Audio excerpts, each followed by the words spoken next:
시작하기 전에 질문 하나 드려볼게요. 혹시 배고플 때나 잠을 설쳤을 때보다 누군가에게 무시당했을 때 마음이 더 아팠던 경험 없으신가요? 아, 있죠. 누구나 한 번쯤은 있을 거예요. 그렇죠. 단체 대화방에서 나만 빼고 막 이야기가 오가는 것 같을 때, 아니면 메시지를 보냈는데 한참 답이 없을 때 느껴지는 그 서늘하고 묘한 통증 말이에요. 오늘 저희가 함께 살펴볼 자료가 바로 그 이유를 파고들어요. 왜 이 사회적인 고통이라는 게 이토록 아프게 느껴지는지, 매슐 리버먼의 저서 사회적인 뇌의 핵심 내용을 정리한 자료를 바탕으로 한번 그 기밀을 풀어보려고 합니다. 이게 단순히 당신이 예민하거나 성격의 문제가 아닐 수도 있다는 거죠. 맞아요. 그리고 오늘의 핵심을 제가 미리 딱 말씀드리자면 그 외로움이라는 감정은요. 사실 순수한 감정이라기보다는 우리 뇌가 보내는 생존 경보에 더 가깝습니다. 생존 경보요. 네. 이건 우리가 왜 타인과 연결되어야 하는가? 이런 도덕적인 이야기가 아니고요. 우리 뇌의 설계도 자체에 대한 이야기라고 생각하시면 이해가 빠를 거예요. 자, 그럼 한번 제대로 파고들어보죠. 보통 우리는 사람은 혼자서도 잘 살 수 있다, 아니면 의지만 있으면 외로움쯤은 이겨낼 수 있다고 생각하잖아요. 네, 많이들 그렇게 생각하죠. 저도 사실 그렇게 믿었고요. 그런데 이 자료는 아주 불편한 진실을 이야기하더라고요. 인간의 뇌는 애초에 혼자 생존하는 걸 전제로 만들어지지 않았다는 거예요. 바로 그 지점이 모든 이야기의 시작이에요. 우리 뇌를 아주 크게 나누면 생존을 담당하는 회로가 있고요. 네. 그리고 고차원적인 사고를 담당하는 회로가 있어요. 생존 회로는 우리가 숨쉬고 먹고 위험을 피하게 하는 아주 원초적인 부분이죠. 네네. 차지하고 있다는 점이에요. 아, 별도의 시스템이 아니고요? 네, 별개가 아닌 거죠. 잠깐만요. 그건 좀 충격적인데요? 그럼 제 뇌는 제가 중요한 프레젠테이션을 망치는 것보다 단톡방에서 일십당하는 걸 더 심각한 생존 위협으로 받아들일 수도 있다는 건가요? 그럴 수 있죠. 뇌 우선순위가 좀 이상하게 느껴지는데요? 이상하게 느껴질 수 있죠. 현대사회의 관점에서 보면요. 하지만 이건 수만 년에 걸친 진화의 결과물이거든요. 아, 진화의 결과물이다. 네, 우리 조상들에게 사회적 고립은 곧 죽음을 의미했어요. 무리에서 떨어져 나오면 맹수에게 잡아먹히거나 굶어 죽을 확률이 기하급수적으로 높아졌으니까요. 그렇죠. 뇌의 입향에서는 관계가 끊겼다라는 신호가 곧 죽을 수도 있다는 신호랑 거의 동급이었던 거죠. 그 원시적인 경보 시스템이 아직 우리 뇌에 아주 깊숙이 남아있는 거예요. 아, 그러니까 뇌가 우리에게 계속 관계를 맺으라고 일종의 당근을 주는 거군요. 맞아요. 당근과 채찍이죠. 그냥 기분 좋으려고 하는 게 아니라 생존에 필수적이니까 적극적으로 보상 시스템을 가동하는 거네요. 정확합니다. 자료를 보니까 구체적인 신경화학 물질 이름도 나오더라고요. 옥시토신, 세로토닌, 도파민 같은 것들이요. 네, 기분 좋다는 건 사실 뇌가 아주 잘하고 있어. 그 행동은 생존에 유리해. 계속 그렇게 해. 라고 보내는 강력한 긍정적 피드백인 셈이죠. 하하, 그렇군요. 다른 사람과 신뢰를 쌓거나 스킨십을 하면 사랑의 호르몬이라는 옥시토신이 나오고, 네. 인정과 존중을 받으면 안정감을 주는 세로토닌이, 그리고 어떤 좋은 그룹에 내가 소속될 것이라는 기대감만으로도 쾌감을 주는 도파민이 분비돼요. 와. 이건 그냥 감정의 문제가 아니라 생존을 위한 뇌 속 화학 공장이 그냥 쉴 새 없이 돌아가고 있는 거예요. 뇌가 생존을 위해서 화학 공장까지 돌린다. 근데 자료를 읽다 보니까요. 이게 단순히 좋은 기분을 주는 걸 넘어서 나쁜 기분, 그러니까 고통과도 직접적으로 연결된다는 연구 결과가 있어서 정말 소름이 돋았어요. 아, 그 유명한 fMRA 실험 이야기시죠? 네, 맞아요. 네, 이 책에서 가장 충격적이라고 소개된 연구 중 하나죠. 이걸 듣고 나면 마음이 아프다는 표현이 단순한 비유가 아니라는 걸 알게 되실 거예요. 연구자들이 한 그룹에게는 실제로 뜨거운 열로 물리적인 통증을 줬어요. 네. 그리고 다른 그룹에게는 컴퓨터 게임을 하다가 갑자기 다른 참가자들로부터 배척당하는 경험, 즉 당신은 더 이상 선택되지 않았습니다 라는 사회적 고통을 느끼게 한 거죠. 그리고 두 그룹의 뇌를 그 fMRI, 기능적 자기공명 영상장치로 촬영한 거고요. 맞아요. 상식적으로 생각하면 전혀 다른 종류의 경험이잖아요. 그렇죠. 하나는 몸이 아픈 거고 하나는 마음이 아픈 거니까. 네. 그래서 뇌의 다른 부분이 반응할 거라고 다들 예상했겠죠. 그런데 결과가 우리의 상식을 완전히 뒤엎어 버렸어요. 어떻게요? 사회적으로 배척당했을 때 활성화되는 뇌의 영역과 물리적으로 뜨거운 고통을 느낄 때 활성화되는 뇌의 영역이 거의 정확히 일치했다는 거예요. 똑같이요. 네. 배측전대상 피질이라고 불리는 뇌의 통증 매트릭스가 그냥 똑같이 빨갛게 달아오른 거죠. 와, 그게 참 머리로는 이해가 되는데 선뜻 와닿지가 않아요. 솔직히 팔이 부러지는 거랑 친구한테 따돌림 당하는 거랑 어떻게 똑같은 통증일 수가 있죠? 뇌가 그냥 착각하고 있는 거 아닌가요? 좀 과민 반응하는 것 같기도 하고요. 아주 좋은 질문이에요. 많은 사람들이 그렇게 생각하죠. 여기서 중요한 건 주관적으로 느껴지는 고통의 종류가 똑같다는 뜻은 아니에요. 아, 팔이 부러졌을 때 그 욱신거림과 마음의 상처가 느껴지는 방식은 당연히 다르죠. 네, 다르죠. 하지만 뇌의 경보 시스템 입장에서 보면 동일한 종류의 위협으로 처리한다는 거예요. 경보 시스템이요? 네. 집에 불이 났을 때 울리는 화재 경보음이나 강도가 들었을 때 울리는 비상벨 소리가 다르게 들릴 수는 있잖아요. 그렇죠. 하지만 둘 다 심각한 위험이 발생했으니 즉시 대처하라는 최고 수준의 경보 신호라는 점에서는 같죠. 뇌도 마찬가지예요. 사회적 고통을 그 정도 수준의 위협으로 받아들이는 겁니다. 아, 그러니까 고통의 감각 자체가 아니라 뇌가 울리는 알람벨의 등급이 똑같다는 거군요. 네, 바로 그거예요. 이제야 이해가 되네요.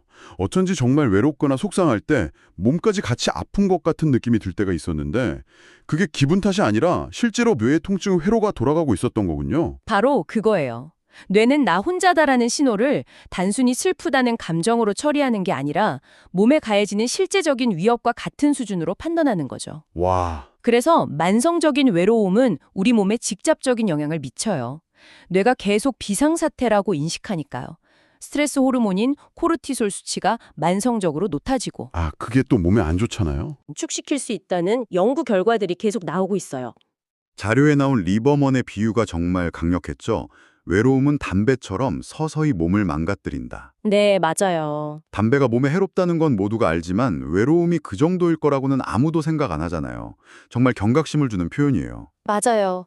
그만큼 가볍게 여겨서는 안 된다는 강력한 경고인 셈이죠. 자, 그럼 이 지점에서 우리의 삶을 좀 돌아보게 돼요. 우리는 메신저, SNS, 좋아요로 그 어느 때보다 기술적으로는 빽빽하게 연결된 시대에 살고 있잖아요. 네, 그쵸. 이론상으로는 단 한순간도 외로울 틈이 없어야 하는데 현실은 정반대인 경우가 많죠. 왜 우리는 더 외롭다고 느끼는 걸까요? 이 모순을 어떻게 이해해야 할까요? 여기서 바로 디지털 시대의 역설이 등장합니다. 그 이유를 이해하려면 우리 뇌가 원래 어떤 정보를 처리하도록 설계되었는지를 봐야 해요. 아, 인간의 뇌는 수만 년에 걸쳐서 얼굴을 마주한 상호작용에 최적화되도록 진화했어요. 대면 소통이요? 네, 눈맞춤, 미세한 표정 변화, 목소리의 높낮이와 톤, 말과 말 사이의 그 미묘한 침묵 같은 굉장히 풍부하고 다층적인 사회적 단소들을 1초도 안 되는 시간에 처리하도록 설계되어 있죠. 소위 말하는 눈치라는 것도 그런 고도의 정보 처리 능력의 일부겠네요. 그렇죠.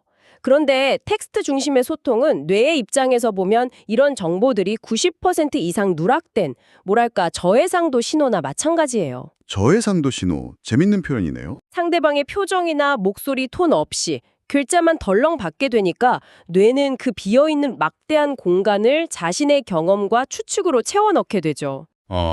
근데 문제는 뇌가 생존을 위해서 부정적인 신호에 더 민감하게 반응하도록 설계되어 있다는 거예요. 그렇죠. 위험을 피해야 하니까. 네. 그래서 그 빈 공간을 최악의 시나리오로 채우기가 쉬운 거죠. 아, 정말 공감돼요. 똑같은 알았어 라는 메시지도 상대방이 기분 좋을 때 보낸 건지 화가 나서 보낸 건지 알 수가 없잖아요. 맞아요. 이어 이렇게 두 글자만 오면 혹시 내가 뭐 잘못했나 하고 온갖 상상을 하게 되고요. 바로 그거예요.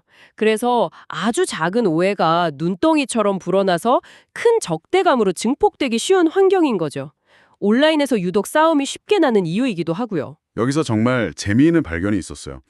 우리가 흔히 장식이나 신세대 언어라고 생각하는 이모티콘이나 키키, 튜튜 같은 표현들 있잖아요. 네네. 그리고 적극적인 공감의 표현들이 사실은 단순한 장식이 아니라는 거예요. 아, 그 부분 저도 아주 흥미롭게 봤습니다. 뇌과학적으로 보면 뇌가 놓쳐버린 사회적 단서, 즉 나는 당신에게 적대적이지 않아요.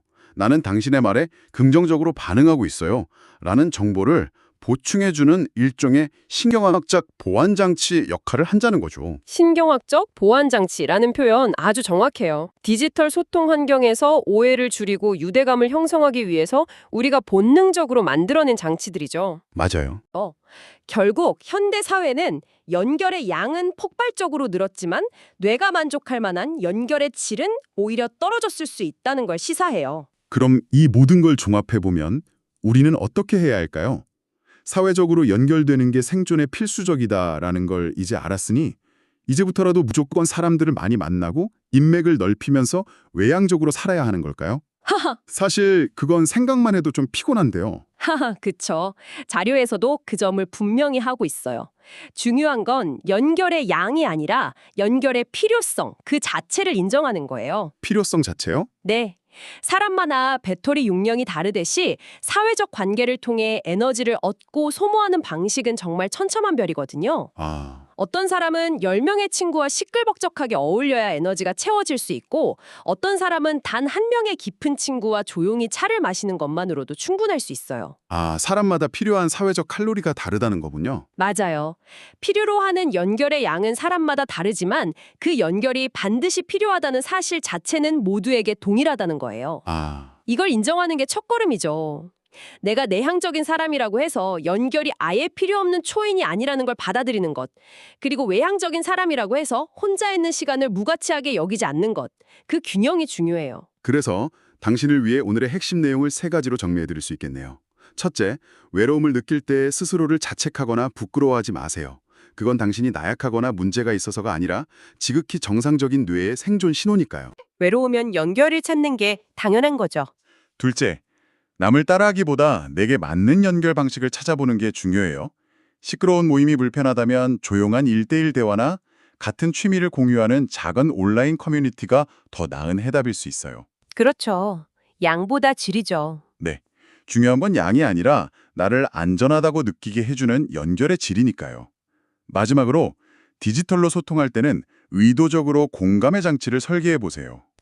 신경학적 보완 장치? 네, 이모티콘 하나, 따뜻한 말 한마디가 단순한 장식이 아니라 상대방의 뇌에 안전 신호를 보내는 중요한 역할을 한다는 걸 기억하는 거죠. 그리고 이 한 문장을 기억하시면 좋겠습니다. 이 책 전체를 관통하는 메시지이기도 한데요. 네, 뇌는 혼자 살아남도록 만들어지지 않았다. 우리는 처음부터 함께를 전제로 태어났다. 우리의 모든 사회적 행동과 감정은 이 거대한 대전제 위에서 작동하고 있는 거예요. 잠시 생각하다가 오늘 이야기를 나누다 보니 한 가지 질문이 떠오르네요. 어떤 거요? 뇌가 사회적 고통을 물리적 고통과 똑같은 위험 신호로 처리한다면, 즉 누군가를 따돌리는 행위가 그 사람의 뇌에 실제적인 통증을 유발하는 거라면요. 네. 혹시 우리는 직장이나 학교에서 일어나는 따돌림이나 사회적 배제를 단순한 개인 간의 관계 문제를 넘어서 구성원의 신체적, 정신적 건강을 직접적으로 위협하는 공중보건의 문제로 접근해야 하는 건 아닐까요? 한 번쯤 진지하게 생각해 볼 만한 질문인 것 같습니다.